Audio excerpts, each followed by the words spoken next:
Hello, a very big hi to students of Study with Sudhir. My name is Uma Sudhir and I'm going to be today getting to you this episode of multiple choice questions, biology, class 10 for all you students who are going to be taking the exam very soon. I have been a graduate of Science Honours from Hindu College in Delhi and subsequently even specialized in science journalism. So I'm very well equipped to deal with this. So here we go with the questions. Okay, the first one. Which of the following is mainly associated with the maintenance of posture? The choices that have been given here are cerebrum, cerebellum, pons and thalamus. All of you know that all of these are parts of the brain and the most important part of the brain is the cerebrum. The correct answer in this case, is it cerebrum?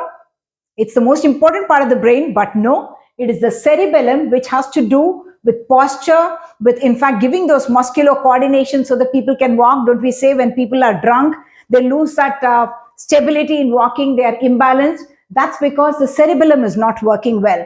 So in this case, the one responsible or associated with maintenance of posture is in fact the cerebellum. That is the correct answer. Cerebrum, of course, has to do with your thinking, with your ability to be logical, to have your memory, all the other important parts of the brain, perhaps, or everything that has to do with your cognitive abilities. Cerebrum is the answer. But in this case, maintenance of posture, balance, walking, all that is cerebellum. The next question now.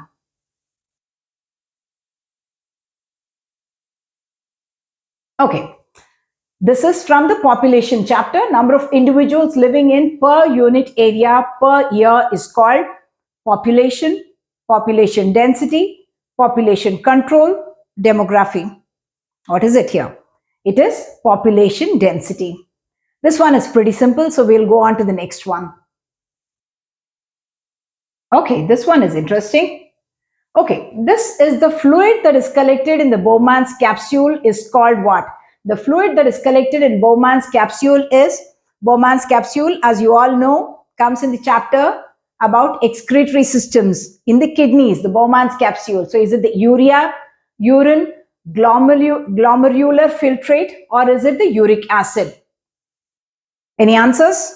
Yes, it is the glomerular filtrate because it is through the glomerulus that the blood gets filtered and then it goes into the proximal convoluted tubule and then the Henle's loop, then the distal convoluted tubule and then comes out. So it is the glomerular filtrate that is the right answer.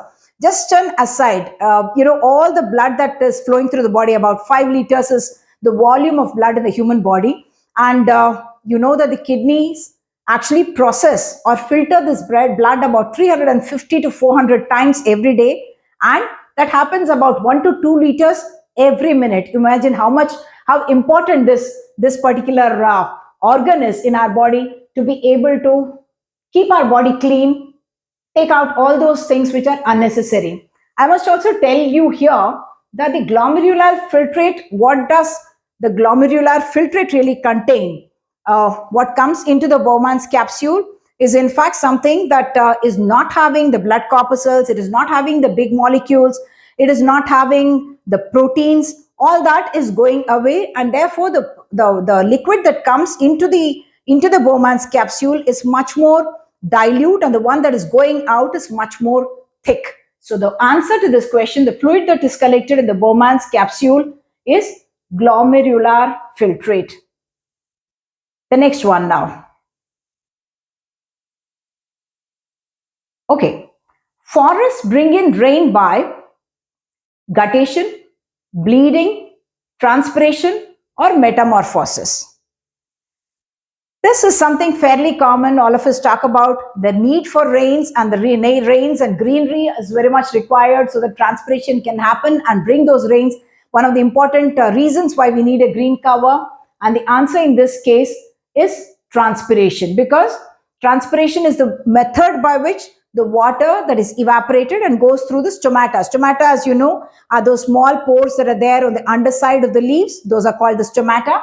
And it is through the stomata, mainly through the stomata, that transpiration occurs and that water vapor goes and forms the clouds and subsequently the rains come. So forests bring in rains by transpiration. Just while we are at it, just revising for you, guttation and bleeding as well. What is bleeding? In human cases, when we say it's a bleeding, we say blood comes out. Similarly, in the case of plants as well, when there is an accidental injury, then the plant bleeds. What does it bleed with? It bleeds with the fluid that is there in the plant, the sap, the plant sap as we call it, the xylem fluids, all those. It's through the xylem, isn't it, that the fluid flows. So it is that bleeding occurs. And guttation is something else.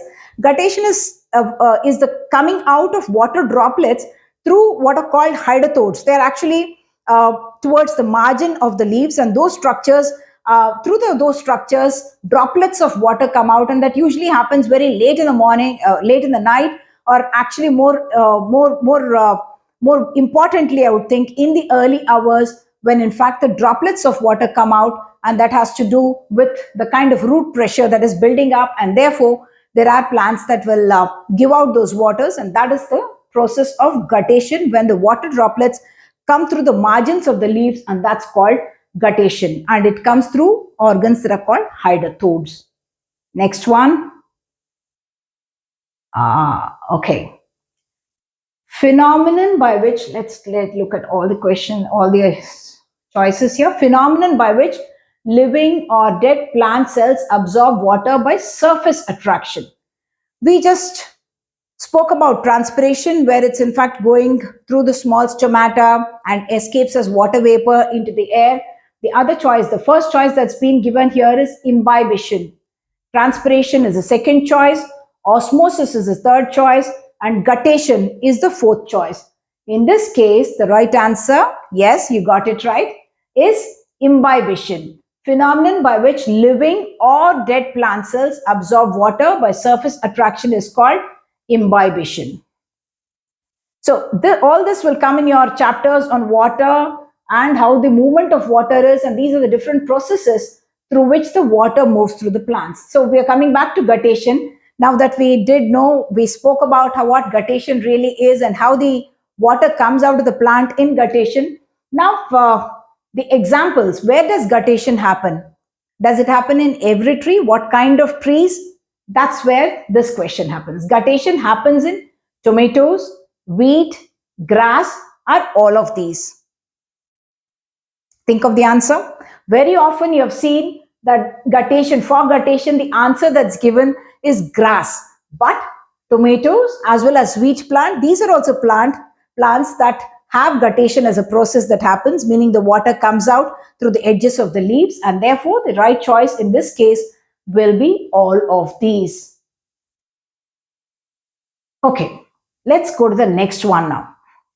The plants die due to wilting because, why would the plants die due to wilting? The plants die very often because the water that they are getting is less than the water that they are losing. So let's just look at what can happen. Phloem is blocked, xylem is blocked, roots are broken, or there is reduced sunlight. Let's look at each of these choices actually. The plants die due to wilting because phloem is blocked. Is that possible? Phloem is a vascular tissue that's present, that is helping the movement of food in the plants. Is that right? The food materials move through the phloem. Xylem is the one through which the water moves up. The third choices, before we come back to xylem, the third choices, roots are broken. Some roots may be broken, but what usually happens is there are lots of roots, and if there's one set of roots are broken, if there are more roots present, they increase their absorption of water, and therefore usually the death of the plant does not occur because some roots are broken. It would be here, roots are broken. If the roots are completely broken, that can also lead to the wilting of the plant. But in this case, if this choice had been some roots are broken, it would not be the choice. Reduced sunlight again is not going to cause wilting because the water, evaporating or transpiration occurring is going to be less if there is reduced sunlight. But if the xylem is going to be blocked, the plants die due to wilting because the water cannot come up and the plant will die. Okay. Damage and errors in the DNA cause. What do they cause? Damage and errors. What do they cause? They cause damage and errors in the DNA cause mutation, translation, transcription, or DNA repair. This is again a very important question because the damage and errors in the DNA, what would be the answer? It is mutation, right? That's because mutation is something, it can be through several crosses. It could be, the genetic mutations that happen, or the somatic mutations as we call it. Genetic mutation is something that is passed on from one generation to another, and somatic mutation happens in the other cells that are not part of the reproductive process. But mutation is also caused by chemicals, by radiation. That's why they say when a woman is pregnant with a baby, you don't subject her to too many radiations, because there could be mutations that could happen in the child, and that can cause health problems. Similarly, cancers are caused due to mutation, changes that happen in the genetic material. Translation, transcription, as you would understand it, are processes that occur within the cells. As you know, when the DNA is transcribed into RNA, or the RNA is transcribed from the mRNA, the base of the mRNA is used for forming proteins and amino acid sequences. Those are the processes of translation and transcription. And DNA repair is something that happens in every cell, because whenever there is any kind of a harm that happens to the cells in any manner, there are hormones or there are enzymes within the cells that work to repair. There is a system of repair that cells undertake, and that's called DNA repair. And they try to ensure that all goes well within the cell, within the body, by these repairs. DNA damages are a major cause of cancer, as we discussed, and they lead to mutations that progressively lead to cancer. Many cases of lung cancer that we talk about are because of these kind of mutations that happen. The next one now. Okay. Wooden doors swell up during the rainy season due to what reason? You would have noticed very often that even at your home, possibly, when it's rainy season, the door gets jammed. You're not able to block it, or bolt it properly, and it won't close. That's because what happens? Is it osmosis? Is it imbibition? Is it transpiration? Or is it diffusion? Think about it. Osmosis, ruled out. Imbibition, yes. Imbibition, as we learned earlier, is the case of, through the surface, they are able to absorb the water. That is what is called imbibition. And wooden door that is been standing there for several years, as you know, it's not a living tissue, it's a dead tissue, and yet imbibition can happen, and then the door can swell up during the rainy season because of water, not just physical water falling on it or rainwater falling on it, even from the water vapor in the atmosphere. As you know, the humidity is very high during the rainy season. That's why it happens. Okay, the next one is this one. Okay, the photoreceptive cell of the retina sensitive to color. The photoreceptive cell of the retina sensitive to color is cones, iris, rods, organs of cortei. Which one would be? Which one would it be? Cones, iris, rods, and organ of cortei. As many of you would know, the photoreceptor cells, as we call them in the eyes, are cones and rods. Okay? In this case, the photoreceptive cell of the retina sensitive to color is cones. Why are they called cones? Because these are cells that at the backside actually are conical in shape. The other cells that are photoreceptors in the eye are rods, and they are called rods because the cell structure behind looks like a rod, and that's why it's called a rod. And these are called cones because they are conical behind. And interestingly, rods are photoreceptor cells that are spread throughout the retina, whereas cones, which are responsible for giving you the brightness, the color, to be able to see the color. So those are the cones are responsible for it, and they are actually concentrated around an area that's called the yellow spot. Yellow spot is where the brightness, the colors are all there. And rods is something that helps you see in dim light as well. The black and whites and the grays shades are, the rods are responsible for helping you be photoreceptive to that. The next one. Okay. Cutting and tying the fallopian tube is called what? Population control, sterilization, vasectomy, tubectomy. Let's go through all four options. Cutting and tying of the fallopian tube. What is fallopian tube? Fallopian tube is something that is it's part of the reproductive system in the females. And the fallopian tube, when you tie, of course, it is meant for population control. So will that be the answer? It is one way of, it's not a permanent sterilization, but it is a temporary method of sterilization. Cutting and tying the fallopian tube is a temporary sterilization. So will that be the answer? Vasectomy. What is vasectomy? The sterilization or such an operation for family planning that is conducted in males is called vasectomy. So that cannot be the answer because the fallopian tube is present in the female.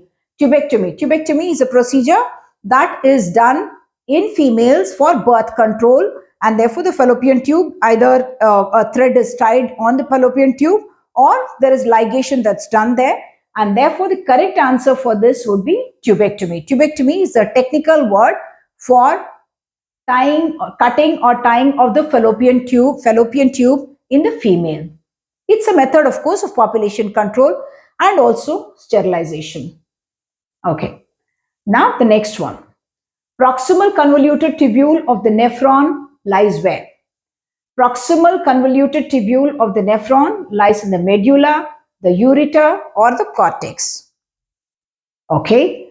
Medulla and cortex, you know, is part of the kidney itself. When we see the cross section of the kidney, what can you see? You will see one portion where there's a lot of dotted, the outer portion that has a lot of dotted structures, and inside you see a lot of radial structure, should we say, a lot of lines, at least in the diagrams, that's what you see it like, and even under the microscope you would see it like that. Medulla, ureter, and cortex. What is the ureter? Ureter is not really part of the kidney itself. It's something that is from where the urine in fact flows into the urinary bladder, subsequently sent into the urethra and then sent out. In the male, it goes through the penis, and in the female, it directly goes out through the urethra. In this case, the answer, the proximal convoluted tubule of the nephron lies in the cortex. Cortex is the outer part, and the part that you see looking like actually the Bowman's capsule as well as the proximal convoluted tubule of the nephron lie in the cortex. The medulla is where you would find the rest of the tubules, the Henle's loop, and that's why you see so many lines there when you are looking at the diagram or a section of the kidney. So the proximal convoluted tubule of the nephron lies in the cortex. That's the answer here. Next question now. Okay, this of course is from your first lesson. The semi-permeable membrane in a plant cell, is it the tonoplast? Is this a cell wall? Is it the cell membrane? Or is it none of the above?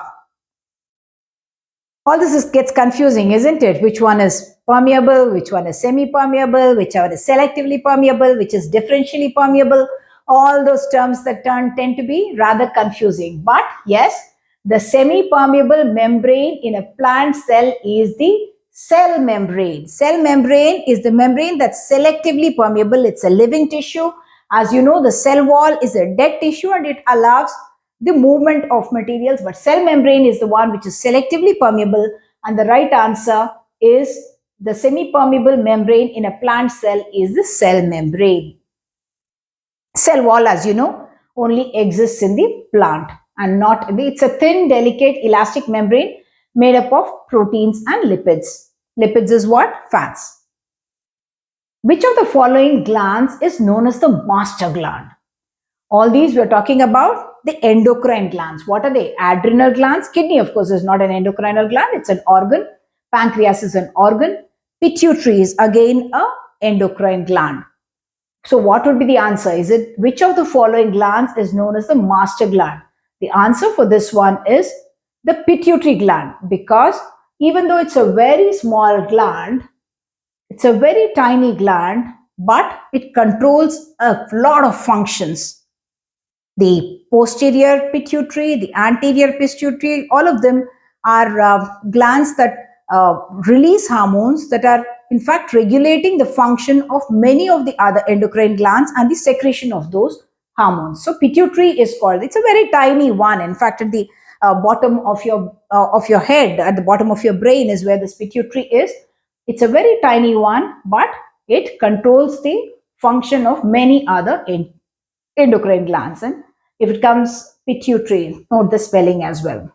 Okay, now we go into more detail on pituitary itself. Okay, the hormone secreted by the posterior pituitary gland is which one? Growth hormone, antidiuretic hormone, luteinizing hormone, or is it adrenocorticotropic hormone? Okay, which of these would it be? The growth hormone, the antidiuretic hormone, luteinizing hormone, or it is the adrenocorticotropic hormone? The correct answer for this is the hormone secreted by the posterior pituitary gland. Actually, it secretes two hormones. One is called vasopressin and the other is called oxytocin. And vasopressin is this antidiuretic hormone. What is an antidiuretic hormone? This is the correct answer. I'm telling you the answer. Antidiuretic hormone is the correct answer. And if there is no antidiuretic hormone, what would happen? Antidiuretic hormone actually is very useful in order to reabsorb the water from the kidneys. As you know, in the kidneys, when the filtration happens, there is a reabsorption of the liquid that happens in the tubules, right, in the nephrons. And the antidiuretic hormone, if you have less production of antidiuretic hormone, then there will be more production of more water that is let out through the kidney, and therefore this is called the antidiuretic hormone. In fact, people who want to people very often complain that when they have coffee or tea or even barley water, they produce a lot of urine and you have to visit the washroom multiple times because there is more production of urine. That's because they are diuretics. These are diets that are diuretics. And what does the ADH2 or antidiuretic hormone do? It helps to reabsorb that water. So the urine will have to be the correct urine sample. No one tastes urine, of course, but it is salty. If it has sugar, then there is a problem because that means that you are a diabetic patient. If it is bland, meaning not salty, not sugary, then it means that there is a problem with the antidiuretic hormone. So that's both of them are not desirable. So you need the antidiuretic hormone, which comes from the posterior pituitary. Here, okay, so the two hormones are oxytocin and vasopressin, which is also known as the antidiuretic hormone. Oxytocin, interesting to note this as well. Oxytocin is something that helps in child labor and delivery of the baby in females. And oxytocin is also used, in fact, in cattle sometimes artificially. They inject oxytocin so that there can be more production of milk in the cattle for the milch cows. Okay. The next one is blood. It's from the chapter on blood circulatory system. The mineral ion needed for the formation of the blood clot. Think about it. The mineral ion needed for the formation of blood clot. Is it potassium? Is it calcium? Is it sodium? Or is it iron? Okay, we'll go through each of these options separately. Let's go from iron onwards. Iron is something that people say, isn't it? You are lacking in iron, you become anemic. Why do you become anemic? What does that mean?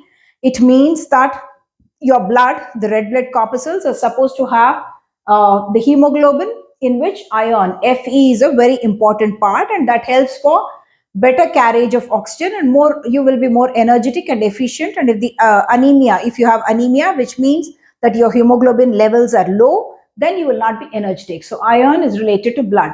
Sodium is something that regulates. It's very important for the nerve regulation as well, transmission of nerve signals. Potassium is something that again regulates in maintaining the water content within cells, the regulation of the water content within cells. Calcium is a very important mineral that actually helps you in the formation of the blood clot. How does calcium help us in the formation of the blood clot? Because calcium will act in such a manner that there's an entire process that happens, of course. Prothrombin is converted into thrombin in the presence of calcium, and then that thrombin is helping you forming those fibers, that sticky material that helps you form a clot and stop the flow of blood whenever you are injured. So it plays a very, very important part in formation of the blood clot. Okay, this is again interesting. Which one is not a simple reflex? coughing, eating, blinking, or swallowing. Okay, which one is not a simple reflex? The options are coughing, eating, blinking, and swallowing. Okay, coughing is something that can happen even when somebody is unconscious, because when they, when something gets stuck and there's a natural reflex of the lung to try and clear it out because they're getting choked on something, then they start coughing. So even a baby very naturally coughs. Blinking is something, if you take something in front of somebody and move something very fast in front of the eye, your eye naturally blinks. That's also a reflex. And swallowing is also something that you can do as a natural reflex. Eating is what is not a simple reflex, because it's a voluntary action that you do of eating. Eating is not a simple reflex, also because the muscles propel the food and the liquid along the digestive tract in a wave-like motion, which is called peristalsis. Okay, the next one.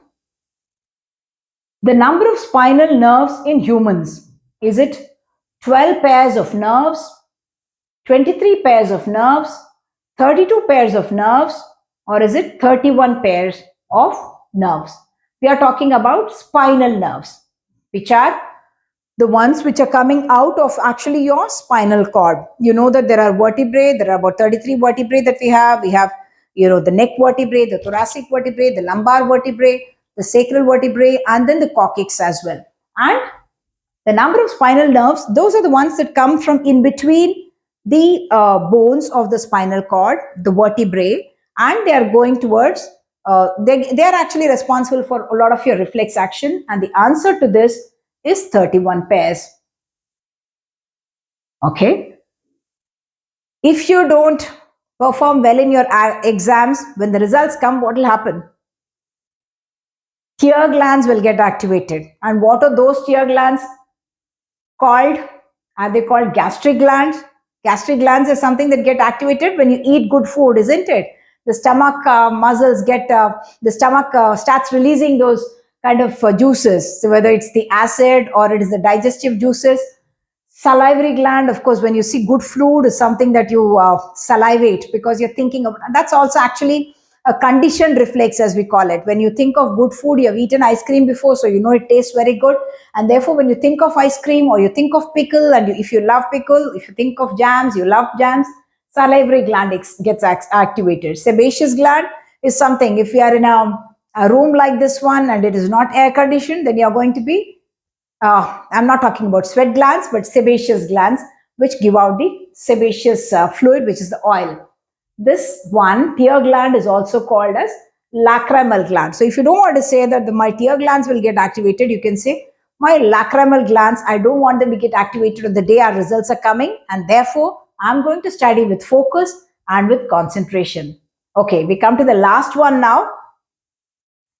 Okay, a muscular wall is absent in which of these?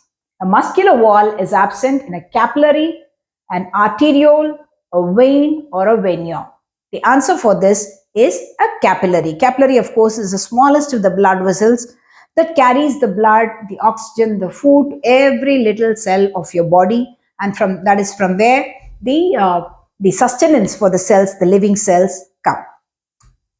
So I hope you enjoyed this session. Thank you so much for watching. I'll be back with a lot more of these multiple choice questions for you. See you then the next time.